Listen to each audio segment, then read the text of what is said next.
حضرت ابراہیم علیہ السلام نے سورہ ابراہیم ہے نا، سورہ ابراہیم آئی، ابراہیم علیہ السلام نے کہا ہے اللہ یہ میری امت فمن تبعنی فإنہ منی، ان میں سے جو میری پیروی کرے گا میرا ہے، ومن عصانی فإنک غفور رحیم، اور جس نے نافرمانی کی تو تو ہی پھر بخشنے والا اور مہربان ہے، تو جانے وہ جانے۔ حضور نے جب یہ آیت پڑھی اور وہ جو عیسیٰ علیہ السلام نے کہا ہے اللہ ان تعذبہم فإنہم عبادک، اگر تو انہیں عذاب دے تو تیرے بندے ہیں، وَإِن تَغْفِرْ لَهُمْ فَإِنَّكَ أَنْتَ الْعَزِيزُ الْحَكِيمُ، اور اگر بخش دے تو تو عزیز ہے، حکیم ہے، غالب ہے، حکمت والا ہے۔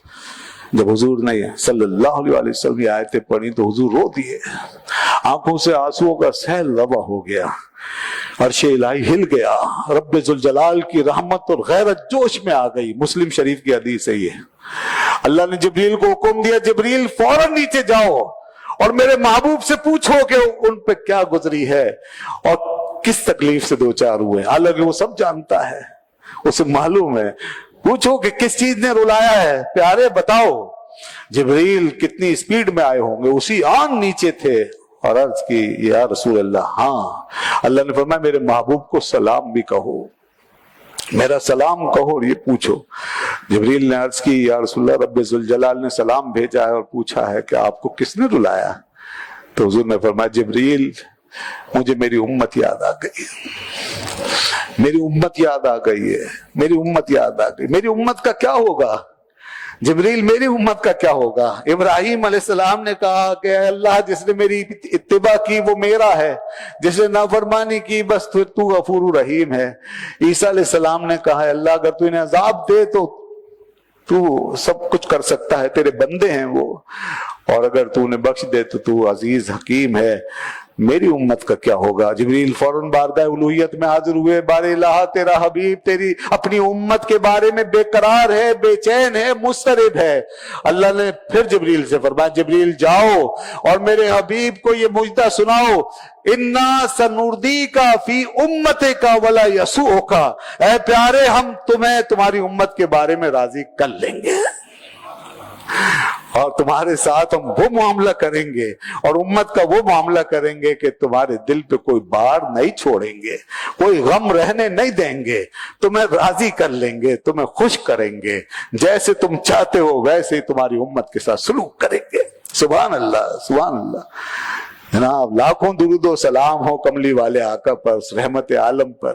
اللہ نے ایسا حبیب ہمیں عطا فرمایا، اللہ فرما رہا ہے پیارے ہم آپ کو راضی کر لیں گے، اور قرآن میں آ گیا وَلَسَوْفَ يُؤْتِيكَ رَبُّكَ فَتَرْضَىٰ، اے محبوب ہم آپ کو اتنا دیں گے اتنا دیں گے کہ آپ راضی ہو جائیں گے۔ رضا پل سے اب وجد کرتے گزریے، رضا پل سے اب وجد کرتے گزریے کہ ہے رب سلم صدائے محمد، کہ ہے رب سلم صدائے محمد۔ اللہ کیا جہنم اب بھی نہ سرد ہوگا، اللہ کیا جہنم اب بھی نہ سرد ہوگا، رو رو کے مصطفیٰ نے دریا بہا دیے ہیں، رو رو کے مصطفیٰ نے دریا بہا دیے ہیں۔ سنتے ہیں کہ محشر میں صرف ان کی رسائی ہے، سنتے ہیں کہ محشر میں صرف ان کی رسائی ہے، گر ان کی رسائی ہے لو جب تو بن آئی ہے، انشاءاللہ پھر بن آئی ہے۔ جب رب نے وعدے کیے ہیں اور ہم اپنی ایمان کی سلامتی کے ساتھ وہاں پہنچ گئے تو بس پھر تو بن آئی ہے۔ اور یہ سنتے ہیں کا کیا مطلب ہے؟ امام احمد رضا آخر میں جا کے کہتے ہیں یہ کیا کہہ رہے ہو، سنتے ہیں شک کی بات کر رہے ہو؟ مطلع میں یہ شک کیا تھا، مطلع میں یعنی پہلے شعر میں یہ شک کیا تھا، واللہ رضا واللہ، مطلع میں یہ شک کیا تھا واللہ رضا واللہ، صرف ان کی رسائی ہے، صرف ان کی رسائی۔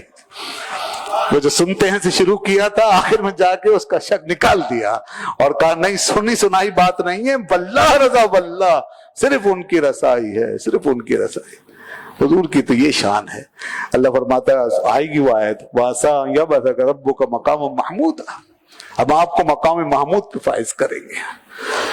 اللہ اللہ۔ لیکن دوستو یہ باتیں اس لیے نہیں ہے کہ ہم غافل ہو جائیں، ہم تکیہ کر کے بیٹھ جائیں، نہیں، ایمان لائیں، وفادار بنیں، وفادار اپنے آقا کے وفادار بنیں۔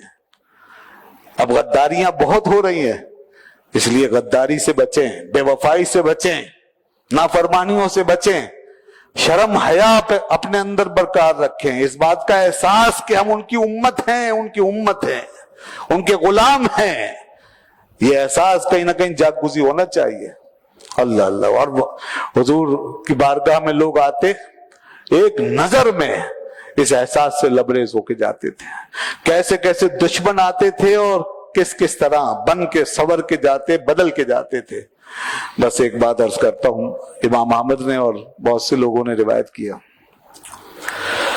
حضور تشریف فرما تھے، صحابہ ارد گرد بیٹھے ہوئے تھے، ایک جگہ جمع تھے، کسی جگہ میں، کسی باہر، کسی مقام پر، تو ایک شخص، ایک اعرابی تھا، غالباً قبیلہ بنی سلیم کا، اس نے دیکھا، اس نے گو پکڑی ہوئی تھی۔ گو جانتے ہیں؟ یہ بڑا سا جانور ہوتا ہے گو، یہ چھپکلی کو آپ مطلب 50 گنا بڑا کر لیں تو وہ گو بن جائے گی، اتنی بڑی ہوتی ہے، وہ بڑی بھی ہوتی ہے چھوٹی بھی۔ تو وہ اس نے گو پکڑی ہوئی تھی، وہ اتنی تھی کہ اس کی آستین کے اندر چھپی ہوئی تھی، اور اہل عرب اس کو کھاتے تھے، تو اس نے کھانے کے لیے وہ پکڑی، آستین میں رکھی ہوئی، اور آیا، دیکھا کچھ لوگ کھڑے ہوئے، اس نے کہا یہ مجمع کیسا ہے؟ تو کسی نے بتایا یہاں پر اللہ کے رسول تشریف فرما ہے۔ اس نے سنا تو فوراً آگے آیا، اس نے مجمع کو چیرا اور چیر کے اندر گھس گیا اور سامنے آگے کھڑا ہو گیا اور کہنے لگا کہ آپ لات و عزا کی قسم، دنیا میں آپ سے زیادہ مجھے کسی سے نفرت نہیں ہے، تم وہ ہو جن سے مجھے سخت نفرت ہے پوری دنیا میں۔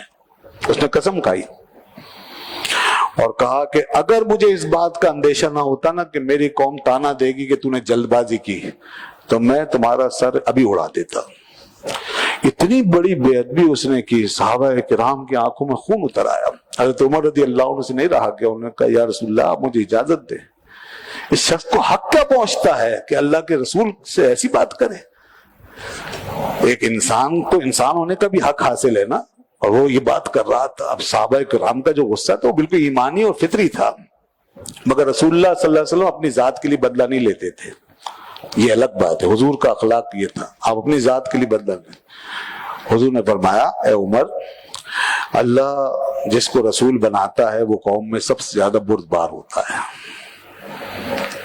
تو یہ تو ہمارا کام ہے ہمیں برداشت کرنا، اللہ نے ہمیں بردباری عطا فرمائی ہے۔ تو آپ نے اس سے فرمایا کہ تمہاری بات کا مطلب کیا ہے، یہ تم نے بات کی ہے کیا مطلب ہے، کیا کہنا چاہتے ہو تم، اور تم نے یہاں میرے لوگوں کے بیچ میں میری توہین کیوں کی، اور تم نے اس طرح کی بات کیوں کی ہے، کیا مسئلہ ہے تمہارے ساتھ؟ تو اس نے کہا کہ میں لات و عزا کی قسم کھاتا ہوں میں تم پر ایمان نہیں لاؤں گا،